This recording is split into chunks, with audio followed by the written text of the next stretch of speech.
सद्गुरु शेख मोहम्मद महाराज योग संग्राम अध्याय पहिला।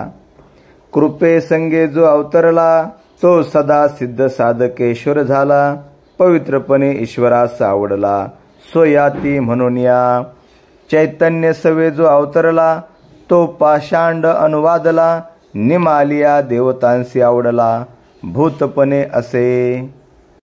सद्गुरु शेख मोहम्मद महाराज यांनी या अध्यायात कृपा, चैतन्य, महदा, अविद्या, निंदा या महाशक्तींची लक्षणे सांगितली आहेत आणि त्यात ते म्हणतात, ज्याच्यावर कृपा झाली तो साधक सिद्ध झाला आणि पावित्र्यामुळे ईश्वरास आवडला, कारण तो त्या ईश्वराचा अंशच आहे म्हणून। चैतन्य सवे जो निर्माण झाला तो पाखंडाचा अनुवादक मेल्यानंतर देवतांचा आवडता झाला, तो भूतरूपाने अवशेष आहे।